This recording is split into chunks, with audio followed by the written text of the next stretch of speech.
මේ වීඩියෝ එකෙන් කතා කරනවා කොහොමද වර්ගජ සමීකරණ ගානක් හදාගන්නේ කියලා. පෙර පාසලක සරඹ සංදර්ශනයකට පුහුණු වීම කරන සිසුන් සඳහා ක්‍රීඩා පිටියේ අඳින ලද වෘත්තාකාර හැඩ දෙකක් ඉහත රූපයේ දක්වා ඇත. ඒවායේ අරයන් මීටර x සහ මීටර x4ක් වේ. මෙම වෘත්ත දෙකේ මුළු වර්ගඵලය වර්ග මීටර 88කි. අරය r වෘත්තයක වර්ගඵලය 5r වර්ගය සහ 5 යගේ අතේ 22 ලෙසගෙන x යගය මෙන්න මේ වර්ගජ සමීකරණය ලැබෙන බව පෙන්වනවා වර්ග පූර්ණ නිර්මාණ ක්‍රමයකින් x යගය පළමු දශම ස්ථානයට ආසන්න ලෙස සොයන්න. හරි අපි මුලින්ම මේකේ දැන් දීලා තියෙන්නේ මුළු වර්ගඵලය 88ක් කියලානේ. එහෙනම් අපිට සිද්ධ වෙනවා මේකේ වර්ගඵලයයි මේකේ වර්ගඵලයයි දෙක වෙන වෙන හොයලා ඒ දෙක එකතු කරලා මුළු වර්ගඵලයට ප්‍රකාශනයක් ලියන්න. දැන් අපි මුලින්ම බලමු විශාල වෘත්තයේ වර්ගඵලය. මේ විශාල වෘත්තයේ වර්ගඵලය අපි ගත්තොත් එහෙම a1 කියලා කුඩා වෘත්තයේ වර්ගඵලය අපි ගත්තොත් එහෙම a2 කියලා අපිට ඔය වර්ගඵල දෙක හොයා ගන්න ඕන වෙන වෙනම. එතකොට a1 වර්ගඵලය හොයන්න පුළුවන් විශාල වෘත්තයේ වර්ගඵලය 5r වර්ගය කියලා.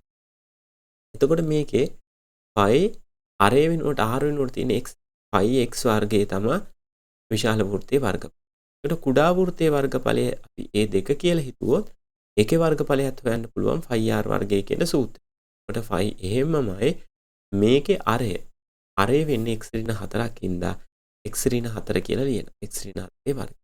හරි. එතකොට මුළු වර්ගඵලය හොයන්න මුළු වර්ගඵලය මේ වර්ගඵල දෙකේ එකතුව ගන්න ඕන.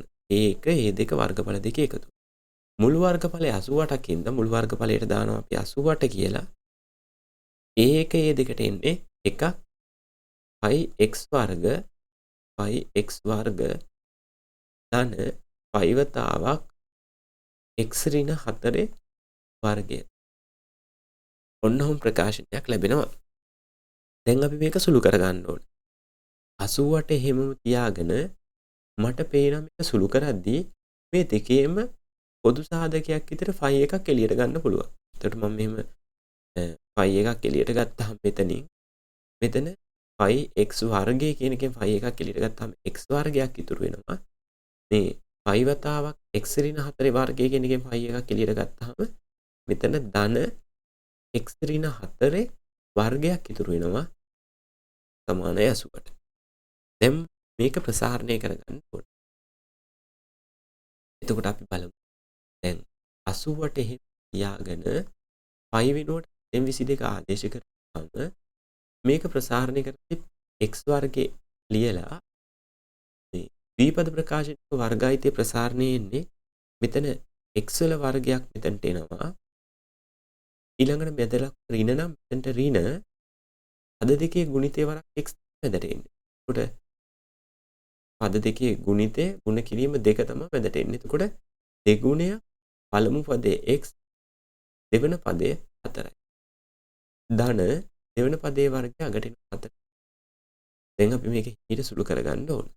එතකොට 88 22 අපිට පුළුවන් මෙතන බෙදීම හත මෙහාට ගුණ කිරීම හත කියලා ගෙනියන්න ඔන්න ඔය විදිහට. මේ පැත්තේ 22 වතාවක් x වර්ගය ධන x වර්ගය කියන්නේ 2x වර්ගය.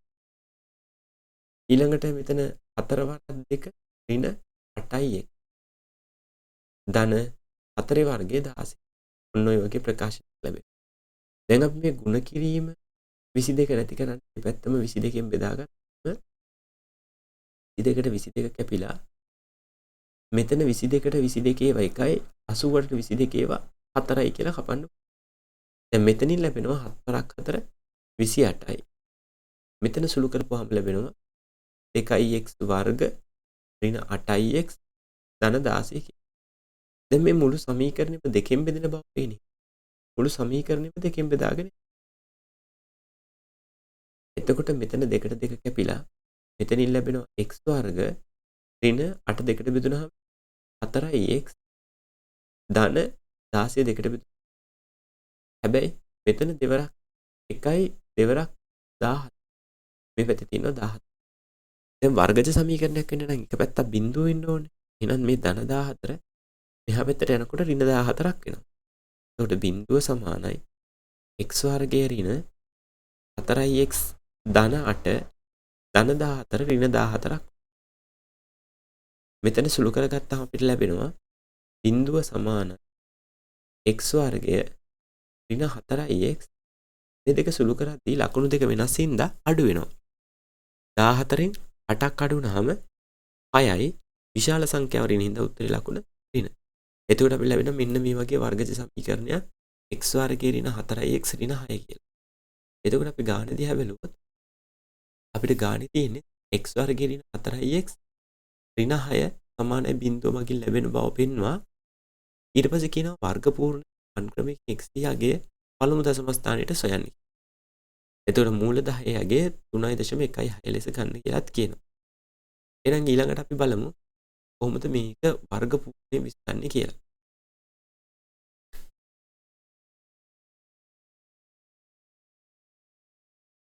හරි. අපි මුලින්ම සමීකරණ ලියා ගන්න වර්ගජ සමීකරණෙට x වර්ගය ඍණ 4x ඍණ 6 සමානයි බිඳුව කියලා. වර්ග පූර්ණයේ විසඳනකොට පළවෙනි පියවර තමයි මේ x ගේ සංගුණකය 4 දෙකට බෙදලා එන උත්තරේ වර්ග කරලා මේකට එකතු කරලා අඩු කරන එක. එතකොට පළමු පදේ හැමම ලියා ගන්න වර්ගය ඍණ 4x කියන එකත් ලියලා x ගේ සංගුණකය 4 දෙකට බෙදුනහම 2යිනේ. එතකොට 2 වර්ගයක් මේකට එකතු කරන්න. ඒ වගේම වෙනසක් නොවෙන්න 2 වර්ගයක් අඩු කරන්නත් ඕන.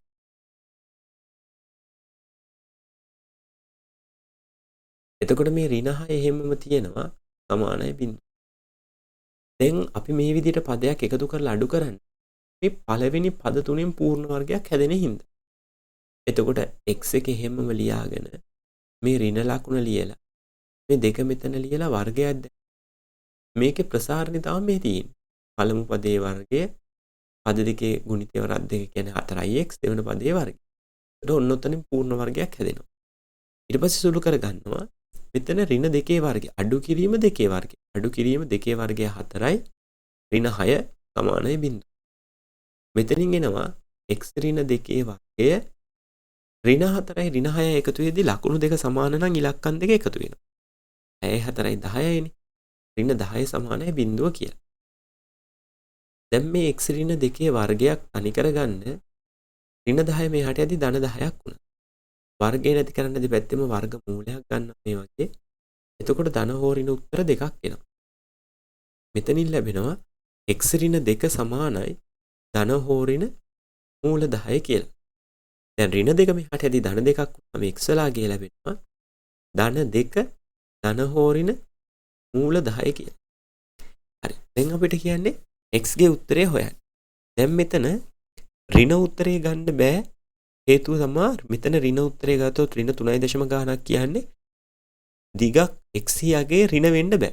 මොකද දිගක් ඍණ විය නොහැකි නිසා. එහෙනම් මේකේ විසඳුම විදියට ගන්න පුළුවන් x සමානයි ධන 2 ධන මූල 10. දැන් x ලා කියනවා 2 ධන මූල 10 යගේ අපිට ගානේ කියනවා ගන්න කියලා 3.16 කියලා. එතකොට අපි මූල 10 වෙනුවට ගන්නවා 3.16. එතකොට මේකේ උත්තරේ එනවා x යගේ 3.162ක් එකතු වුනහම 5.16 කියලා. මේ තමයි x ගේ උත්තරේ. එතකොට මේක කියන්නේ මොකද්ද? x යගේ පළමු දශම ස්ථානයට ආසන්න ලෙස සොයන. එහෙනම් අපි මේකේ උත්තරේ පළමු දශම ස්ථානයට හොයනවා නම් මේ දශම 6 වටේපුවාම අපිට x යගේ ලැබෙනවා 5.2 කියලා. 5.2 සෙන්ටිමීටර්.